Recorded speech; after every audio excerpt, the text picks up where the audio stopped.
This is the second attempt of still Tuesday afternoon devotions. Been thinking a lot about what we're supposed to be doing aside from staying home, taking walks.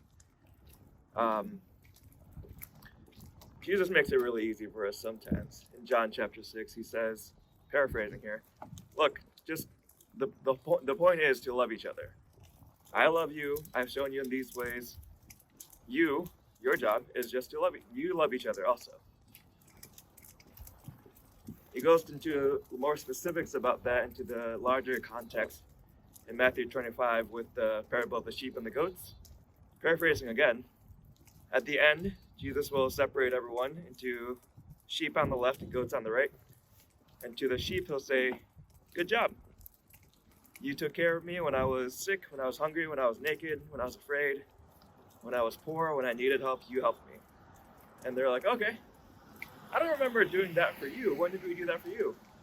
And Jesus says, whenever you did it for anybody, you did it for me. And then to the goats, he's not so happy, and he says, it's not going to end well for you. I was hungry, I was sick, I was in jail, I was naked, I was thirsty, and you didn't help me. So the subtext being, you could have helped me. You had every opportunity to help me, but you didn't. And they ask the same reversal questions, like, when did we have the opportunity to do that for you, Jesus? And Jesus says, anytime you could have helped somebody else, you would have been doing it for me, and you didn't. Let's loop that. Let's do more paraphrasing of God's holy word. In Malachi 6, which is often cited for some wonderful, concise individual missions. Some of us have it on our business cards. God goes through the generations of Israel being rebellious and idolatrous, and God pulling them out, and God being mighty and big.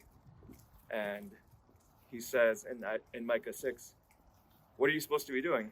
Do justice, love mercy. That's it. Before COVID-19, there were people to help. There was justice to be done and mercy to love.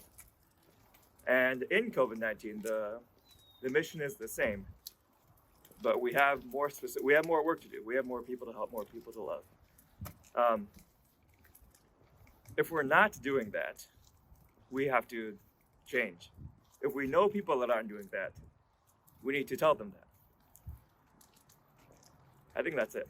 Because what happens with the sheep and the goats happens after that nice little part in Micah 6. God says, what am I going to do with all of your wealth? You're full of lies, you're full of deceit.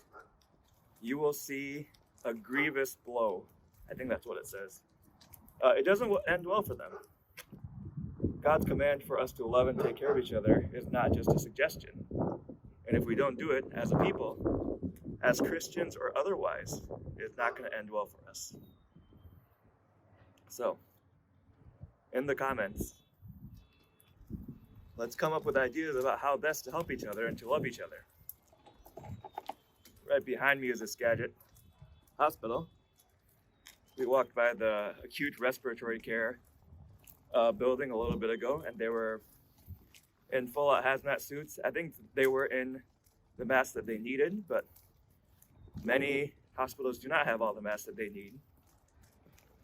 If people are getting in the way of getting them what they need, call them out, rebuke them, call for love, call for helping people that need help.